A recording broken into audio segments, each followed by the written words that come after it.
നമസ്കാരം. കൃഷ്ണാരമിത്രത്തിലേക്ക് എല്ലാവർക്കും ഒരിക്കൽ കൂടി സ്വാഗതം. സവിതയാണ് കേട്ടോ. ശ്രീകൃഷ്ണ ഗോവിന്ദ ഹരേ മുരാരേ ഹേ നാഥ നാരായണ വാസുദേവ. ശ്രീകൃഷ്ണ ഗോവിന്ദ ഹരേ മുരാരേ ഹേ നാഥ നാരായണ വാസുദേവ. ശ്രീ ഗുരുവായൂരപ്പ ശരണം ഹരേ. ഇന്നത്തെ സത്സംഗത്തിലേക്ക് എല്ലാവർക്കും ഒരിക്കൽ കൂടി സ്വാഗതം. ഇന്ന് ശ്രീലകത്ത് ശ്രീ ഗുരുവായൂരപ്പൻ ഓടക്കൊയിലൂതി നിൽക്കുന്ന പൊന്നുണ്ണി കൃഷ്ണനായിട്ടാണ്.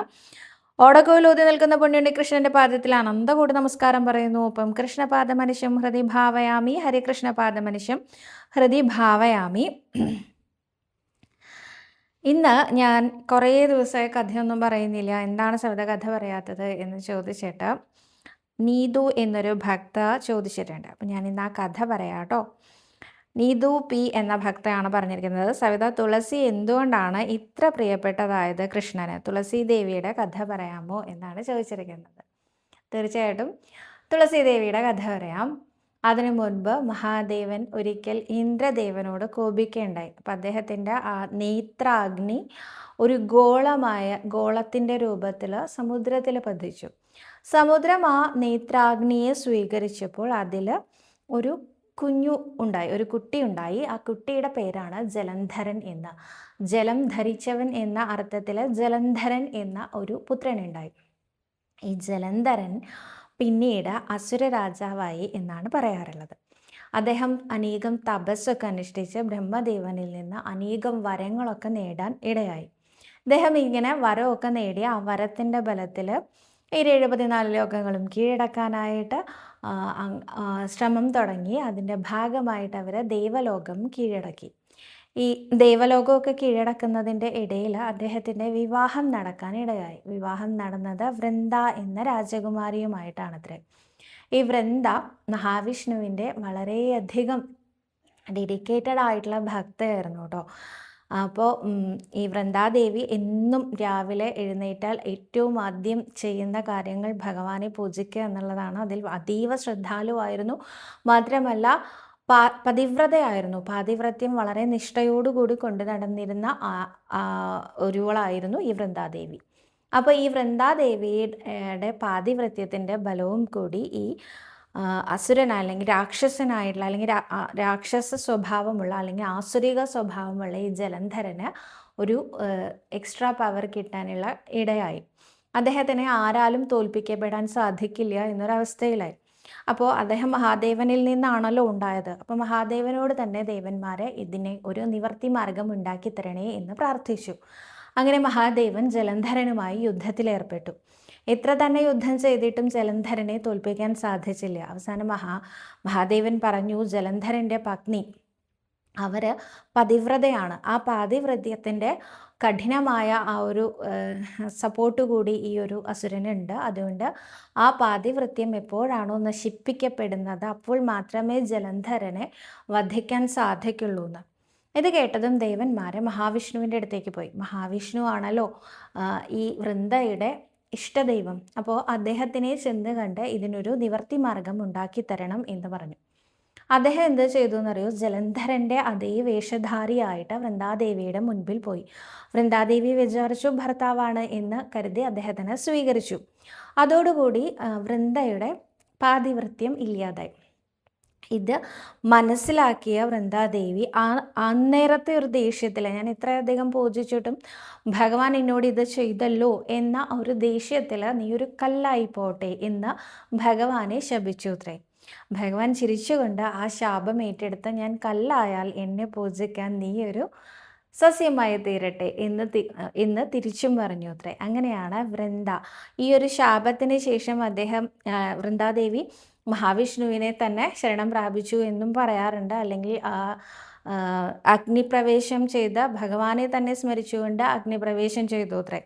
അപ്പോൾ ആ വൃന്ദയാണ് പിന്നീട് തുളസി ചെടിയായി മാറിയത്. ഭഗവാൻ കല്ലായി പോട്ടെ എന്ന് ശപിച്ചപ്പോൾ ഭഗവാൻ സാളഗ്രാമമാണത്രേ ആയത്. ഈ സാളഗ്രാമത്തിന് പൂജ ചെയ്യാൻ എപ്പോഴും തുളസി ചെടി ആവശ്യമാണത്രേ. അപ്പോൾ ഭഗവാന്റെ തന്നെ അതിഭക്ത എന്നൊക്കെ പറയുന്ന ആ ഒരു വൃന്ദാദേവിയുടെ പുനർജന്മമാണത്രേ ഈ തുളസി ചെടിയായിട്ട് വന്നത്.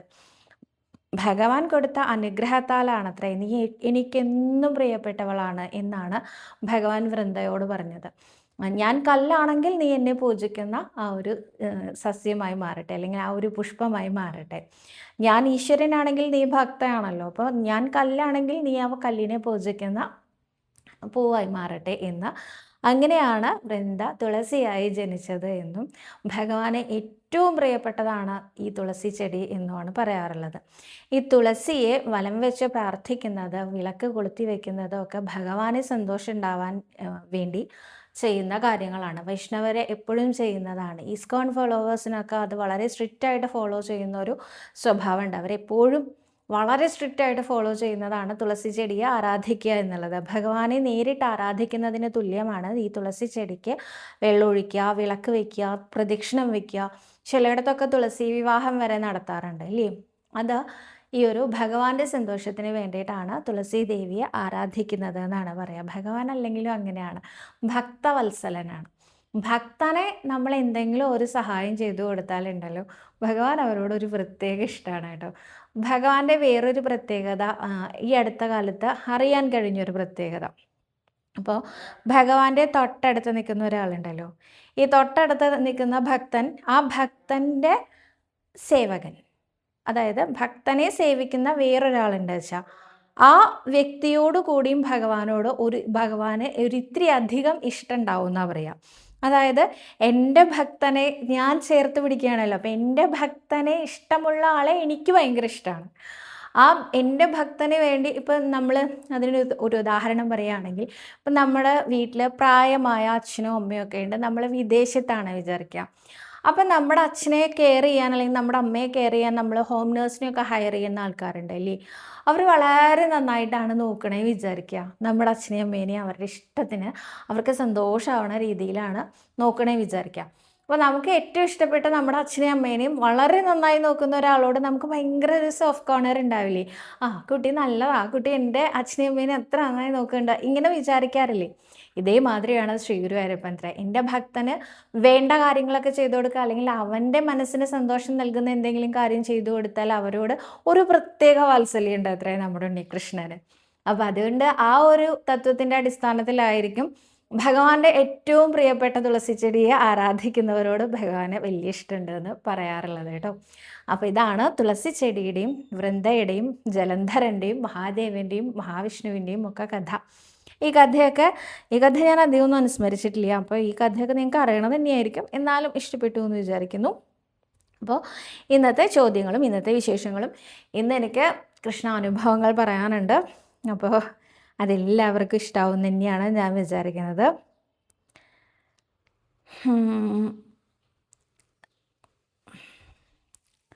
അതിന് മുമ്പ് ഞാൻ ആ ഓർഡറിൽ തന്നെ വായിക്കാം, ഇത് എവിടെയാണെന്ന് എനിക്കറിയില്ല, അതുകൊണ്ടാണ്. സവിതയുടെ വീഡിയോസ് കാണുന്നത് വളരെ സന്തോഷമാണ്. ഇപ്പോൾ ഒരു കാര്യം അറിയാൻ വേണ്ടിയാണ് മെസ്സേജ് ഇടുന്നത്. ഇതെങ്കിലും കാണണേ സവിതയെ, ഉത്തരം തരുമെന്ന് പ്രതീക്ഷിക്കുന്നു. ഗുരുവായൂരിൽ ഉദയാസ്തമന പൂജ ഇപ്പോൾ ഉണ്ടോ? ഉണ്ടെങ്കിൽ ഏതൊക്കെ ദിവസങ്ങളിലാണുള്ളത്? സമയം എപ്പോഴാണ്? പിന്നെ നമ്മൾ കുളിച്ചു തൊഴാം എന്ന് വിചാരിച്ചു വന്നാൽ എങ്ങനെയാണ് ചെയ്യേണ്ടത്? കുളത്തിൽ കുളിച്ചിട്ട് ഈറനോടെ ഭഗവാനെ തൊഴുമ്പോഴാണോ അത് പൂർണ്ണമാവുക? പക്ഷെ കുറേ സമയം ക്യൂവിൽ നിൽക്കേണ്ടി വരില്ലേ? ബുദ്ധിമുട്ടാവില്ലേ? കുളിച്ച് ഈറൻ മാറിയിട്ട് ഭഗവാനെ തൊഴുന്നതിൽ കുഴപ്പമുണ്ടോ? ഉത്തരം തരണേ പ്ലീസ് എന്നാണ് ഷീബ സതീഷ് എന്ന ഭക്ത ചോദിച്ചിരിക്കുന്നത്. അതിന് മുൻപ് കുറേ മെസ്സേജ് അയച്ചിട്ടുണ്ടായിരുന്നു, ഞാൻ കണ്ടില്ല എന്ന് പറഞ്ഞു. ഞാൻ കാണാത്തതുകൊണ്ട് തന്നെയാണ് കേട്ടോ ഷീബ ചേച്ചി. ഞാൻ വേണിച്ചിട്ട് ഒരിക്കലും ഒരു ചോദ്യം ഒഴിവാക്കാറില്ല, ഇത് ഞാൻ കണ്ടിട്ടുണ്ടാവില്ല. ഉദയാസ്തമന പൂജ വീണ്ടും ജൂൺ മാസം 1-ാം തീയതി മുതൽ തുടങ്ങിയിട്ടുണ്ട്. തിങ്കൾ, ബുധൻ, വെള്ളി ദിവസങ്ങളിലാണ് സാധാരണ ഉദയാസ്തമന പൂജ ഉള്ളത്. എന്നാൽ ഇന്നത്തെ ദിവസം വെള്ളിയാഴ്ചയാണെങ്കിലും ഇന്ന് ഉദയാസ്തമന പൂജ ഇല്ല. അതിൻ്റെ കാരണം എന്താ വെച്ചാൽ ഇന്ന് മാസശുദ്ധി, ബിംബശുദ്ധി നടക്കുന്ന ദിവസമാണ്, 5-ാം തീയതിയും 6-ാം തീയതിയും. അപ്പോൾ അതുകൊണ്ട് തന്നെ ഇന്ന് ഉദയാസ്തമന പൂജ ഇല്ല കേട്ടോ. പക്ഷേ സാധാരണ തിങ്കൾ, ബുധൻ, വെള്ളി ദിവസങ്ങളിൽ ഉദയാസ്തമന പൂജ ഉണ്ട്. അപ്പോൾ അതിനനുസരിച്ച് തൊഴാൻ കുറച്ച് ഡിലേ ഒക്കെ വരും. ഇനി ഗുരുക്ഷേത്രത്തിലെ ഇപ്പോഴത്തെ തിരക്കിൻ്റെ അവസ്ഥ എന്താണെന്ന് കുറേ പേര് ചോദിച്ചിട്ടുണ്ട്. വലിയ മാറ്റം എന്ന് പറയാൻ പറ്റില്ല, എന്നാലും കുറച്ച് കുറവുണ്ട് എന്ന് വേണമെങ്കിൽ പറയാം കേട്ടോ. മെയ് മാസം അവസാനത്തിനെ അപേക്ഷിച്ച് കുറച്ച് കുറവുണ്ട്. ഇനി അടുത്തതായിട്ട് ഈ ശിവചേച്ചിയുടെ ചോദ്യം കുളിച്ചു തൊഴുന്നതിനെ കുറിച്ചാണ്. ഞാൻ കുളിച്ചു തൊഴാറുള്ളത് എങ്ങനെയാണെങ്കിൽ രാവിലെ 4 to 6 ഇടയിൽ ഏതെങ്കിലും ഒരു സമയത്താണ് കുളത്തിലേക്ക് പോവുക. കുളത്തിന് ചുറ്റും നിറയെ ആളുകളുണ്ടാവും. കാരണം എന്താ വെച്ചാൽ ഈ അന്നദാനം, ഒരു അന്നലക്ഷ്മി ഹാളിലേക്കുള്ള രാവിലത്തെ മോർണിംഗ് ബ്രേക്ക്ഫാസ്റ്റ് കഴിക്കാനുള്ള ആളുകളുടെ ക്യൂ സംവിധാനമില്ലേ, അതിങ്ങനെ നിരന്ന് നിൽക്കുന്ന ആ ഭാഗത്ത് തന്നെയാണല്ലോ കുളിക്കടവും ഉണ്ടാവുക. അപ്പോൾ അതുകൊണ്ട് ആൾക്കാർ അവിടെ ക്യൂ നിൽക്കുന്നുണ്ടാവും. അപ്പോൾ നല്ലോണം തിരക്കുണ്ടെന്ന് എക്സ്പെക്റ്റ് ചെയ്തിട്ട് വേണം നമ്മൾ പോകാനായിട്ട്. ഞാൻ സാരി ഉടുത്താണ് പോവാറുള്ളത്. ഈറൻ മാറുന്ന ഒരു സംവിധാനം അവിടെ ഇല്ല എന്നുള്ളത് കൊണ്ട് തന്നെ നേരെ ഇറങ്ങി മുങ്ങി അതേപോലെ തന്നെ കയറി. പിന്നെ വിധവകളല്ലാത്ത സ്ത്രീകൾ നനച്ച് പിഴിഞ്ഞുടുത്തിട്ട് മാത്രമേ പോകാൻ പാടുള്ളൂ എന്ന് പറയും. ഈറനോട് അങ്ങനെ പോകരുതെന്ന്. അപ്പം ഞാനതിന് വേണ്ടി ചെയ്യാറുള്ളത് സാരിത്തുമ്പ് ഒന്ന് നന്നായിട്ട് പിഴിയും, അത്രേ പിഴിയാറുള്ളൂ. എന്നിട്ട് ആ ഈറനോട് കൂടി തന്നെയാണ് ക്ഷേത്രത്തിനകത്തേക്ക് പോകാറുള്ളത്. അധിക സമയം ക്യൂ നിൽക്കേണ്ടി വരില്ലേ എന്ന് ചോദിച്ചാൽ, നമുക്ക് കുളിച്ചു തൊഴുകയാണെന്ന് കരുതി പ്രത്യേകിച്ച് ഒരു പ്രിവിലേജും ഇല്ലാത്തതുകൊണ്ട് നമ്മൾ ക്യൂ സംവിധാനത്തിൽ തന്നെ നിൽക്കേണ്ടി വരും. അപ്പോൾ കുറച്ച് അധികം നേരം നിൽക്കേണ്ടിയും വരും. അങ്ങനെ നിൽക്കുമ്പോൾ നമുക്ക് കുറച്ച് ബുദ്ധിമുട്ടുകൾ ഉണ്ടാവും. കാലുവേദനയും മുട്ടുവേദനയൊക്കെ ഉള്ള ആൾക്കാർക്ക് അത് കുറച്ചധികം ബുദ്ധിമുട്ടുണ്ടാവും. അങ്ങനെയുള്ള ആൾക്കാരാണെങ്കിൽ ഈറൻ മാറ്റി തൊഴുന്നതുകൊണ്ട് ബുദ്ധിമുട്ടൊന്നുമില്ല. കുഴപ്പമുണ്ടാവുക വെച്ചാൽ ഒരു കുഴപ്പമില്ല കേട്ടോ. ഗുരുവായൂരപ്പൻ്റെ മുമ്പിൽ അത് കണക്കാക്കപ്പെടും, തീർച്ചയായിട്ടും കണക്കാക്കപ്പെടും. അപ്പോൾ എന്നെ പോലെയുള്ള ആൾക്കാർ തൊട്ടടുത്താണ് വീട് എന്നുള്ളത് കൊണ്ടാണ് അവിടെ പോയി കുളിച്ച് തൊഴുന്നത് തന്നെ. നല്ല മടിച്ചിയാണ് ഞാൻ. പിന്നെ കുളിച്ചു തൊഴൽ കഴിഞ്ഞ് ഈറനോടെ തന്നെ പോകുന്നത് എന്താ വെച്ചാൽ പിന്നെ വീണ്ടും വന്ന് ഡ്രസ്സ് മാറ്റി വീണ്ടും പോകുന്നതിനേക്കാൾ എളുപ്പം വരെ പോയി തൊഴുന്നതാണ് എന്നുള്ളത് കൊണ്ടാണ്. പിന്നെ ചെറിയ കുട്ടിയായിരിക്കുമ്പോൾ ശീലിച്ചു എന്നുള്ളതുകൊണ്ടാണ് കേട്ടോ ഇപ്പോഴും അത് കണ്ടിന്യൂ ചെയ്യാൻ പറ്റുന്നത്. പെട്ടെന്ന് ഒരു സുപ്രഭാതത്തിൽ കുളിച്ചു തൊഴണം എന്നൊക്കെ പറഞ്ഞാൽ നടക്കില്ല എന്നാണ് എനിക്ക് തോന്നണേ. കാരണം നമുക്കിതൊക്കെ നമ്മൾ കൺസേൺ ആവും നന്നായിട്ട്. ചുറ്റും ആൾക്കാർ നിൽക്കുമ്പോൾ എങ്ങനെയാണ് കുളിക്കാൻ തോന്നും. പിന്നെ നമുക്ക് തോന്നും ഈറനോടെ എങ്ങനെയാണ് പോവുക, കുറേ നേരം എങ്ങനെയാണ് ഈറനോടെ നിൽക്കുക. ഇതൊക്കെ ഞാൻ ചെറിയ കുട്ടിയായിരിക്കുമ്പോൾ ശീലിച്ചതാണ്. അപ്പോഴും ആളും തിരക്കൊക്കെ ഉണ്ടാവും, അപ്പോഴും ബഹളമൊക്കെ ഉണ്ടാവും. അപ്പോൾ ആ പ്രായത്തിലേ ശീലിച്ചിങ്ങോട്ട് വന്ന കാരണം ഇപ്പോൾ വലിയ കുഴപ്പമില്ലാതെ പോയി തൊഴുതു വരുന്നേ ഉള്ളൂ. അപ്പോൾ എനിക്ക് ഈ പുറത്തുനിന്ന് വരുന്ന ആൾക്കാരെ ഭക്തരെയൊക്കെ കണ്ടു കഴിഞ്ഞാൽ എപ്പോഴും തോന്നുന്ന ഒരു കാര്യമാണ്, ഇവർക്കൊക്കെ എന്തൊരു ഭക്തിയാലേ. കാരണം അവർക്ക് എത്ര ദൂരം യാത്ര ചെയ്ത് വരണം, എത്ര നേരം ക്യൂ നിന്ന് തൊഴണം, മടുത്തു പോവാതെ അവർ നിൽക്കണില്ലേ. ഉണ്ണികൃഷ്ണൻ അവരുടെ ലൈഫിലൊക്കെ എന്ത് നല്ല മാജിക് ആയിരിക്കും ചെയ്തിട്ടുണ്ടാവുക അല്ലേ എന്നൊക്കെ ഞാനിങ്ങനെ ചിന്തിക്കാറുണ്ട് കേട്ടോ. കാരണം ഈ തൊട്ടടുത്ത അമ്പലത്തിലല്ലാതെ ഞാൻ വേറെ എവിടെയും പോകാറില്ല. അപ്പോൾ എൻ്റെ ഒരു ഭക്തിയുടെ ലെവൽ വളരെ കുറവാണെന്ന് എനിക്കറിയാം. അതുകൊണ്ടാണ് ഞാനിങ്ങനെ ചിന്തിക്കണേ. അടുത്തതായിട്ട് മല്ലിക മുരളീധരൻ എന്ന ഭക്തയാണ് ചോദിച്ചിരിക്കുന്നത്. വീട്ടിൽ കുറേ തുളസിയുണ്ട്, ഗുരുവായൂർ അമ്പലത്തിൽ കൊടുക്കാൻ സാധിക്കുമോ? പറ്റുമെങ്കിൽ എവിടെയാണ് കൊടുക്കേണ്ടത്? ഞാൻ സാറ്റർഡേ വരുന്നുണ്ട്, മറുപടി തരണേ എന്നാണ് പറഞ്ഞിരിക്കണേ. തീർച്ചയായിട്ടും കൊടുക്കാൻ സാധിക്കും. തുളസി നമ്മൾ ശുദ്ധമായിട്ട് കൊണ്ടുവരിക. പിന്നെ ക്യൂവിൽ നിൽക്കുമ്പോൾ ഒന്ന് ശ്രദ്ധിക്കുക, മുന്നിലുള്ള ആൾക്കാരുടെ തലമുടിയൊന്നും പെടാതെ ഒന്ന് ശ്രദ്ധിച്ച് കൊണ്ടുവന്നിട്ട്, അനന്തശയനത്തിൻ്റെ തൊട്ടടുത്തായിട്ട് മാല കിട്ടുന്ന ആൾക്കാരുണ്ട്, അവരുടെ അടുത്ത് വളരെ വിനയപൂർവ്വം ഈ തുളസിയും കൂടി ഒന്ന് എടുക്കുമോ എന്ന് ചോദിച്ചാൽ അവർ എടുക്കാറുണ്ട് കേട്ടോ. അതൊരു സീക്രട്ടാണ്. അതൊന്നും പബ്ലിക്കാക്കാൻ പാടില്ല കേട്ടോ. അപ്പോൾ കാരണം എല്ലാവരും കൂടെ കുറേ തുളസി കൊണ്ടുകൊടുത്തു കഴിഞ്ഞാൽ അവർക്ക് വയ്ക്കാൻ സ്ഥലം ഉണ്ടാവില്ല. അവർ പറയും തുളസി ഇനി കൊണ്ടുവരണ്ടാവുന്നു. അപ്പോൾ കുറച്ച് പേർക്കെങ്കിലും അതിന് സാധിക്കട്ടെ. അല്ലാത്തവരൊക്കെ തുളസിമാല കിട്ടിക്കോളൂ. നമുക്ക് ഏതെങ്കിലുമൊക്കെ തൂണിലെ ശില്പത്തിലിടാലോ. അവിടെ നിറഞ്ഞു നിൽക്കുന്നുണ്ട് നമ്മുടെ ഉണ്ണികൃഷ്ണൻ. ഏത് ശില്പത്തിൽ നോക്കിയാലും നമ്മുടെ ഉണ്ണികൃഷ്ണനെ ശരിക്കും കാണാൻ പറ്റുന്നേ. മനസ്സിരുത്തി അവിടെ പോയിട്ട് ഉണ്ണികൃഷ്ണൻ നമുക്ക് പോകാമെന്ന് പറഞ്ഞ് നമ്മുടെ കൂടെ പോരും. അത്രയ്ക്കും നമ്മളെ സ്നേഹിച്ചുകൊണ്ട് അവിടെ ഇങ്ങനെ ഇരിക്കുന്നുണ്ട് ഉണ്ണികൃഷ്ണൻ. അപ്പോൾ ഓരോ തൂണിലും ഓരോ ഭാവത്തിൽ ഇങ്ങനെ നിൽക്കേണ്ടത് നേരെ പോയിട്ട് കഴുത്തിൽ തന്നെ അങ്ങോട്ട് ചാർത്തി കൊടുക്കാം. അപ്പോൾ ഇവിടെ തുളസിമാല എടുക്കില്ല എന്നൊക്കെ പറഞ്ഞ് പണ്ട് വിവാദമൊക്കെ ഉണ്ടായിരുന്നില്ലേ, ഒക്കെ വെറുതെയാണ്. ഭണ്ണാരകൃഷ്ണനെ ചാർത്താം, അതല്ലെങ്കിൽ കോണിയുടെ ചുവട്ടിലുള്ള ഉഷപൂജ കൃഷ്ണനെ ചാർത്താം, അതും അല്ലെങ്കിൽ അകത്തുള്ള വേണുഗാനം ചെയ്യണുണ്ടി കൃഷ്ണനെ ചാർത്താം. ഏത് തൂണിൽ വേണമെങ്കിലും ചാർത്താലോ. അടുത്തതായിട്ട് പ്രകാശൻ എന്ന ഐഡിയിൽ നിന്നാണ് കാണുന്നത്. എൻ്റെ മകൾക്ക് ദുബായിൽ നല്ല ജോലി കിട്ടി, പക്ഷേ അവളുടെ ഓഫീസറുടെ മാനസികമായിട്ടുള്ള പീഡനം മൂലം അവൾക്ക് അവിടെ ജോലി ചെയ്യാൻ പറ്റാത്ത അവസ്ഥയാണ്. അതിന് എന്താണ് ഒരു പരിഹാരം? ഗുരുവായൂരപ്പന് എന്ത് വഴിപാടാണ് ചെയ്യേണ്ടതെന്ന് പറയാമോ? ജോലി സംബന്ധമായിട്ടുള്ള എല്ലാ കാര്യങ്ങൾക്കും അഹസ് നല്ലതാട്ടോ. ജോലി സ്മൂത്തായിട്ട് പോകാനായിട്ട്, അല്ലെങ്കിൽ പ്രമോഷൻ കിട്ടാനായിട്ട്, അല്ലെങ്കിൽ പുതിയ ജോലിയിൽ പ്രവേശിക്കാനായിട്ട്, അല്ലെങ്കിൽ ആ ജോലിയുടെ അന്തരീക്ഷം ഈ പറഞ്ഞ പോലെ മോശമാണെങ്കിൽ നമുക്ക് ജീവിതത്തിനോടെ വെറുപ്പ് തോന്നും. കാരണം ഒന്ന് ആലോചിച്ച് നോക്കൂ, നമ്മുടെ കുട്ടികൾ കൂടുതൽ സമയം സ്കൂളിൽ ചിലവഴിക്കണ പോലെ നമ്മൾ ജോലി കിട്ടിക്കഴിഞ്ഞാൽ പിന്നെ കൂടുതൽ സമയം ഓഫീസിലാണ് ചിലവഴിക്കുക. വളരെ കുറച്ച് സമയം ഉണ്ണാനും ഉറങ്ങാനും ഒക്കെ ഇനി നമ്മൾ വീട്ടിലുണ്ടാവുള്ളൂ ഇല്ലേ. കൂടുതൽ സമയം നമ്മൾ അവിടെയല്ലേ ഉണ്ടാവുക. അപ്പോൾ ആ ഒരു അന്തരീക്ഷം മോശമാണെങ്കിൽ വളരെ മോശമായി പോകും. പണ്ട് എൻ്റെ കൂടെ വർക്ക് ചെയ്തിരുന്ന ഒരു സുന്ദർ സാറുണ്ട് കേട്ടോ. അപ്പോൾ സാറ് ഞങ്ങളുടെ സീനിയർ മോസ്റ്റ് സാറാണ്. സാർ എപ്പോഴും പറയും നമ്മളൊരു കുടുംബം പോലെ പോകണം. കാരണം എൻ്റെ വീട്ടിൽ സ്പെൻഡ് ചെയ്യണതിനേക്കാളും കൂടുതൽ സമയം ഞാൻ ബാങ്കിലാണ് സ്പെൻഡ് ചെയ്യണേ. അപ്പോൾ ഇവിടെ ഉള്ളവരൊക്കെ എൻ്റെ കുട്ടികളാണ് പറയും. അപ്പോൾ സാറിനെ ഞങ്ങൾക്കും ഒരു എന്താ പറയുക അത്രയും ഒരു സാറിന് ഭയങ്കര വാത്സല്യമാണ് നമ്മളെ. അപ്പോൾ ആ രീതിയിൽ നമുക്കും ഒരു റെസ്പെക്റ്റും സാറിനോടൊരു വീട്ടിൽ തന്നെയുള്ള ഒരു കാരണവരോട് എന്താ തോന്നുക അങ്ങനെയാണ് നമുക്ക് തോന്നുക. ആ രീതിയിലൊരു അന്തരീക്ഷം മേക്ക് ചെയ്യാൻ അദ്ദേഹത്തിനെ കൊണ്ട് പറ്റുമായിരുന്നു. അതേപോലെയുള്ള ആൾക്കാരെ കിട്ടിയില്ല വെച്ചാൽ വലിയ ബുദ്ധിമുട്ടാണ് അങ്ങനെ മുന്നോട്ട് പോകാനായിട്ട്. ഞാനൊക്കെ 3 വർഷം തികച്ചത് സാറൊക്കെ അവിടെ ഉണ്ടായതുകൊണ്ടാണെന്ന് എനിക്ക് എപ്പോഴും തോന്നാറുണ്ട്. അത്രയും വാത്സല്യവും അത്രയും കെയറും നമുക്ക് തരും സാർ. അതേപോലെ ആരെങ്കിലുമൊക്കെ ഇല്ലെങ്കിൽ നമുക്ക് നല്ല ബുദ്ധിമുട്ടുണ്ടാവും. അപ്പോൾ അതേപോലെ ആരെങ്കിലുമൊക്കെ കിട്ടാനായിട്ടും അതുപോലെ ജോലി സ്ഥലത്ത് വലിയ പ്രശ്നങ്ങളൊന്നും ഇല്ലാതിരിക്കാനൊക്കെ അഹസ് വഴിപാട് ഷീട്ടാക്കുന്നത് നല്ലതാട്ടോ. ഇനി ഇത് മാത്രമല്ല, നാരായണീയത്തിലെ 82ാമത്തെ ദശകം ബാണയുദ്ധമാണ്. ജീവിതത്തിൽ ഒരിക്കലും തോറ്റു പോവാതിരിക്കാൻ ആ ബാണയുദ്ധം ചൊല്ലി നമസ്കരിക്കുന്നതും നല്ലതാണ്. ഈ ചോദ്യം ചോദിച്ചത് അച്ഛനാണോ അമ്മയാണോ എന്നറിയില്ല. അച്ഛനോ അമ്മയോ ചൊല്ലിയാൽ മതിയോ എന്നുള്ള ചോദ്യം ചോദിക്കേണ്ട, ആര് ചൊല്ലിയാലും മതി. നമ്മുടെ പ്രിയപ്പെട്ടവർക്ക് വേണ്ടി നമ്മൾ ചൊല്ലിയാലും മതി. ആ കുട്ടി തന്നെ ചൊല്ലുകയാണെങ്കിൽ ഏറ്റവും നല്ലത്. അടുത്തതായിട്ട്, സരിത ഞാൻ എപ്പോഴും ചതുർബാഹുവായി ഗുരുവായൂരപ്പനെയാണ് വിചാരിക്കുന്നത്. ഉണ്ണിക്കണ്ണനായിട്ട് കാണാത്തതുകൊണ്ട് ഭഗവാൻ ഇഷ്ടക്കേടുണ്ടാവുമോ? കുട്ടിക്കാലം മുതൽ അങ്ങനെയാണ് സങ്കല്പിക്കാറ്. എന്ത് ചോദ്യം അത്? ഗുരുവായൂരപ്പനെ നമുക്ക് എങ്ങനെ വേണമെങ്കിലും കാണാം. എനിക്കൊക്കെ മഹാപ്രഭു തന്നെയാണ്. ഉണ്ണികൃഷ്ണനായിട്ട് എനിക്ക് തോന്നാറേ ഇല്ല. ഉണ്ണികൃഷ്ണ എന്ന് വിളിക്കണതൊക്കെ ഈ മുമ്പിലാണ്. ശരിക്കും ഭഗവാനെ ഗുരുവായൂരപ്പ ഹരേ നാരായണ എന്നല്ലാതെ വരില്ല. ഉണ്ണീകൃഷ്ണ എന്നൊക്കെ വിളിക്കുക എന്ന് പറഞ്ഞാൽ എങ്ങനെയാ യോഗയോഗേശ്വരനായ ശ്രീ ഗുരുവായൂരപ്പനെ എങ്ങനെയാ നമ്മൾ ഉണ്ണികൃഷ്ണനായിട്ട് കുഞ്ഞുവാവയായിട്ട് കാണുക എന്നൊക്കെ എനിക്ക് തോന്നാറുണ്ട്. വാത്സല്യം എന്നുള്ള ഭാവയിൽ എനിക്ക് ഉണ്ണികൃഷ്ണനോട് പറയുമ്പോൾ ഇവിടെ എന്തോ ഉണ്ണികൃഷ്ണൻ തന്നെയാണ് എന്നെ ഉണ്ണികൃഷ്ണൻ എന്ന് ഇവിടെ പറയിപ്പിക്കണതെന്നാണ് ഞാൻ വിശ്വസിക്കണത്. എനിക്ക് അദ്ദേഹത്തിനോട് തോന്നുന്നത് നമസ്കരിക്കുക എന്നുള്ള ഭാവം മാത്രാട്ടോ.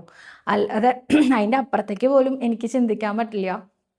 അതായത് പല അമ്മമാരും ഓടിച്ചെന്ന് ഉണ്ണികൃഷ്ണനെ കെട്ടിപ്പിടിച്ച് ഉമ്മ വയ്ക്കണത് കാണാം. ഈ അമ്പലത്തിൽ തന്നെ കേട്ടോ, നാലമ്പലത്തിനകത്തെ തൂണിലെ ശില്പത്തിലൊക്കെ ഉമ്മ കൊടുക്കണ അമ്മമാരുണ്ട്. അപ്പോൾ എനിക്ക് തോന്നാറുണ്ട് ഇവർക്ക് എങ്ങനെയാലേ ഭഗവാനെ ഇങ്ങനെ കെട്ടിപ്പിടിക്കാനൊക്കെ പറ്റണേ. നമുക്കൊക്കെ ഇങ്ങനെ എന്താ പറയുക, പാദം തൊട്ട് തൊഴുക അത്രേ പറ്റുള്ളൂ. കാണാനൊക്കെ സാധിച്ചാൽ ചിലപ്പോൾ കണ്ണൊക്കെ അടഞ്ഞു പോകും. അത്രയും വലിയ മഹാപ്രഭു അല്ലേ എന്നൊക്കെ ഞാൻ വിചാരിക്കാറുണ്ട്. അത്രയും വലിയ ആളായിട്ട് എനിക്ക് കണക്കാക്കാൻ പറ്റുള്ളൂ. ഉണ്ണികൃഷ്ണനായിട്ട് കണക്കാക്കാൻ പറ്റില്ല. പക്ഷേ ഉണ്ടല്ലോ, ഈ ഉണ്ണികൃഷ്ണനായിട്ട് കണക്കാക്കണത് ഉണ്ണിക്ക് വലിയ ഇഷ്ടമാണ് എന്ന് കരുതി ഉണ്ണികൃഷ്ണനായി കണക്കാക്കണവരോട് മാത്രമാണോ ഭഗവാൻ അനുഗ്രഹിക്കുക? അങ്ങനെയൊന്നുമില്ല. ഭഗവാൻ എല്ലാവരും അനുഗ്രഹിക്കും. നോക്കൂ, ഞാനിന്ന് ചുരിദാറിട്ടല്ലേ വന്നത്. എന്നെ ചുരിദാറിട്ട് കാണാൻ ഇഷ്ടമില്ലാത്ത ആൾക്കാരുണ്ടാവും, സാരി ഉടുത്ത് മാത്രം കാണാൻ ഇഷ്ടമുള്ളവർ. ചുരിദാറിട്ട് കണ്ടാൽ എന്നോട് ദേഷ്യപ്പെടുമോ? ഇല്ലല്ലോ. അവർക്ക് അതിൻ്റെ ഒരു വേഷം മാത്രമല്ലേ. ഞാൻ തന്നെയല്ലേ. അതേപോലെ ഉണ്ണികൃഷ്ണനുള്ളൂ കേട്ടോ. ചതുർബാഹുവായിട്ടുള്ള രൂപം എന്ന് പറയുമ്പോൾ അതും ഭഗവാന്റെ ഒരു ഭാവം തന്നെയാണ്. ഉണ്ണികൃഷ്ണനായിട്ടുള്ള രൂപം എന്ന് പറഞ്ഞാൽ അതും ഭഗവാന്റെ ഒരു ഭാവം തന്നെയാണ് കേട്ടോ. അപ്പോൾ എങ്ങനെ വേണമെങ്കിലും മഹാപ്രഭുവിനെ നമുക്ക് ആശ്രയിക്കാം. നമ്മുടെ ഇഷ്ടമാണ്. നമ്മുടെ മനസ്സിൻ്റെ രീതിക്കനുസരിച്ച് ചിലർക്ക് വളരെ ഉയർന്ന രീതിയിൽ ചിന്തിക്കാൻ പറ്റും. അവർക്ക് ഉണ്ണികൃഷ്ണനെ എന്താ പറയുക, കയ്യും പിടിച്ച് കൂട്ടിക്കൊണ്ടുപോകാനൊക്കെ പറ്റും. നമുക്കൊക്കെ എന്താ പറയുക, കുറച്ചൊരു താഴെ നിന്ന് തൊഴുക. എന്നോട് എപ്പോഴും ചേച്ചിയും ഞാനും ഈ വിഷയത്തിനെക്കുറിച്ച് സംസാരിക്കുമ്പോൾ ചേച്ചി പറയും, ഇനിയൊരു ജന്മം ഉണ്ടെങ്കിൽ എനിക്ക് ഭഗവാനെ പൂജിക്കാൻ സാധിക്കണം എന്നാണ് എൻ്റെ ആഗ്രഹം. അതെങ്ങനെയാണെന്നൊന്നും അറിയില്ല. കേശാന്തിയായിട്ടോ ഓദിക്കനായിട്ടൊക്കെ ജനിച്ചാൽ ഭഗവാനെ പൂജ ചെയ്യാമല്ലോ. എനിക്ക് അങ്ങനെ ഒരു മോഹമുണ്ട് എന്നൊക്കെ പറയും. ഞാൻ പറയും, എനിക്ക് ആ സോപാനത്തിൻ്റെ അവിടെ നിന്ന് തൊഴാൻ പറ്റുന്ന അത്രയും മതി. അടുത്ത ജന്മത്തിലും അത്രയും മതി. എനിക്ക് അതിൻ്റെ അപ്പുറത്തേക്ക് കടക്കാൻ എനിക്ക് പേടിയാണ്. എനിക്ക് ഇതിനുള്ള യോഗ്യതയുള്ളൂ എന്നാണ് ഞാൻ വിചാരിക്കണം. സോപാനപ്പടിയുടെ അവിടെ നിന്നിട്ട് ആരും മാറ്റാതെ കുറച്ച് നേരം നിന്ന് കണ്ണ് നിറഞ്ഞ് മനസ്സ് നിറഞ്ഞ് കണ്ടു തൊഴണം എന്നാണ് എൻ്റെ ആഗ്രഹം എന്ന് പറയും. അതിൻ്റെ അപ്പുറത്തേക്ക് എനിക്ക് പേടിയാണ് പറയും. അപ്പോൾ അതൊക്കെ ഓരോരുത്തരുടെ വ്യക്തിപരമായ രീതിയാണ് കേട്ടോ. ഏത് രീതിയാണ് എന്നുള്ളത് ഭഗവാൻ ഒരു വിഷയമേ അല്ല. ഭഗവാന് ഇഷ്ടമാണോ അത് മാത്രമേ ഉള്ളൂ. അടുത്തതായിട്ട്, സരിത ഞാൻ ധനലക്ഷ്മി. എൻ്റെ മോൾ വാട്ടർ സപ്ലൈ ബിസിനസ്സാണ് ചെയ്തുകൊണ്ടിരുന്നത്. ബിസിനസ് വളരെ ഡള്ളായിരുന്നു. ഞാൻ ഒരു ബോട്ടിൽ വെള്ളം ഗുരുവായൂരപ്പനെ കൊണ്ടുവന്ന് പ്രാർത്ഥിച്ചു വെച്ചു. വന്ന് പിറ്റേ ദിവസം മുതൽ നല്ല ബിസിനസ്സാണ്. സരിതയ്ക്ക് നന്ദി, ഗുരുവായൂർ തങ്കത്തിനും വളരെ നന്ദി എന്നാണ് പറഞ്ഞിരിക്കുന്നത്. ഒന്നാലോചിച്ചൊക്കെ എനിക്ക് നല്ല സന്തോഷം തോന്നിയ ഒരു മെസ്സേജാണ് ഇത്. കാരണം നമ്മളിവിടെ പറയുന്ന കാര്യങ്ങളൊക്കെ പ്രാക്ടിക്കലാക്കുമ്പോൾ അതൊക്കെ ഗുരുവായൂരപ്പൻ സ്വീകരിക്കേണ്ടത് പറയുമ്പോൾ ഇതിലും വലിയൊരു അനുഗ്രഹം നമുക്ക് കിട്ടാനില്ല അല്ലേ. വെള്ളത്തിൻ്റെ ബിസിനസ്സുള്ള ആൾ വെള്ളത്തിൻ്റെ ബോട്ടിൽ ഗുരുവായൂരപ്പന് കൊണ്ടുകൊടുത്തപ്പോൾ ഭഗവാൻ തന്നെ ആ ബിസിനസ്സൊക്കെ നേരെയാക്കി കൊടുത്തു എന്നാണ് പറയണത്. അപ്പോൾ എനിക്ക് ഭയങ്കര സന്തോഷം കേട്ടതിൽ. ഗുരുവായൂരപ്പനോട് ഇനി ഞാനും നന്ദി പറയുന്നു കേട്ടോ. അടുത്തതായിട്ട്, എൻ്റെ സതക്കുട്ടി എനിക്കും സ്വർണം കളഞ്ഞു പോയിട്ടുണ്ട്. 4-5 മാസമേ ആയിട്ടുള്ളൂ, ഇതുവരെ കിട്ടിയില്ല. 3 പവനോട് പവനുണ്ട്. ഭയങ്കര വിഷമത്തിലാണ്. എൻ്റെ ഹസ്ബൻഡ് പറയുന്നു, നീ കണ്ണനെ വിളിക്കുന്നില്ലേ, എന്നിട്ട് കിട്ടാഞ്ഞത് എന്താണെന്ന് എനിക്കറിയില്ല ഊട്ടി, എന്താ ചെയ്യേണ്ടതെന്ന്. ഭഗവാൻ മഹാപ്രഭു കണ്ണു തുറക്കുന്നില്ലാന്ന് ഇല്ലെന്ന് കഷ്ടപ്പെട്ട് വാങ്ങിയതാണ്. എനിക്കിനി ഒരു മഞ്ചാടി വാങ്ങാനുള്ള സാമ്പത്തികം പോലും ഇല്ല. കാരണം ഹസ്ബൻഡ് വയസ്സായി.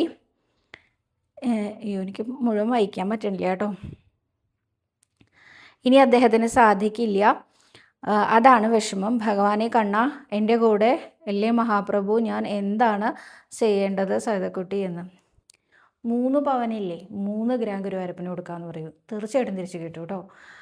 ഗുരുവായൂരപ്പന് നമ്മൾ കളഞ്ഞു പോയതിൻ്റെ ഒരു ഭാഗം ഗുരുവായൂരപ്പന് കൊടുക്കാം. കാരണം ഇപ്പം ഞാൻ പറയുകയാണെങ്കിൽ ഒരു 500 രൂപയുടെ നോട്ട് നമ്മുടെ കയ്യിൽ നിന്ന് കളഞ്ഞു പോയി വിചാരിക്കുക, അത് തിരിച്ച് കിട്ടിയാൽ ഗുരുവായൂരപ്പന് ഇടാമെന്ന് പറഞ്ഞു കഴിഞ്ഞാൽ അത് തിരിച്ച് കിട്ടും ഉറപ്പായിട്ടും.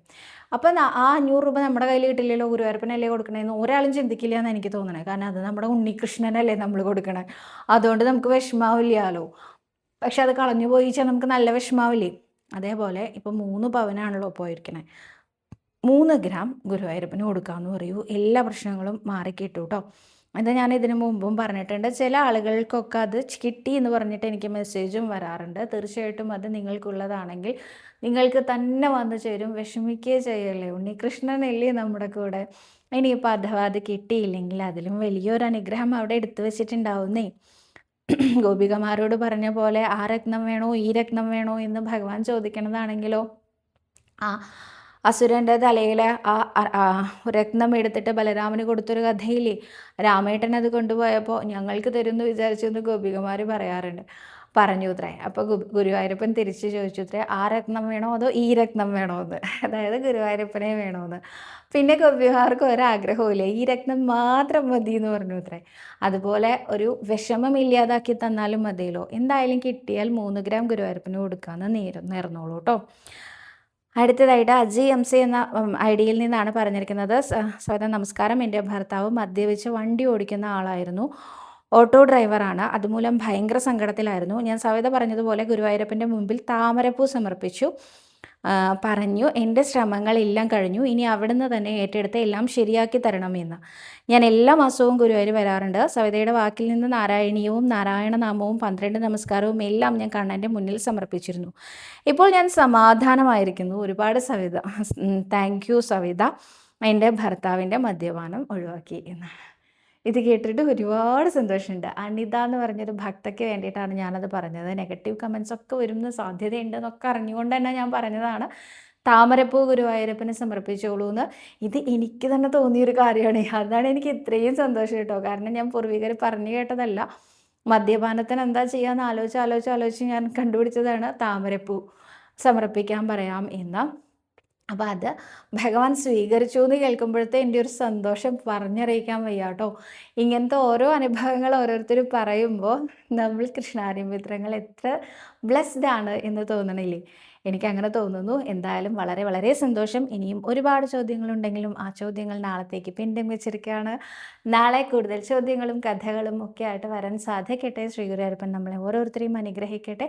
സർവ്വരോഗവിനാശന, സർവ്വപാപവിനാശന, സർവ്വദുഃഖവിനാശന, സർവ്വസൗഖ്യപ്രദായക ശ്രീ ഗുരുവായൂരപ്പ ശരണം ഹരേ.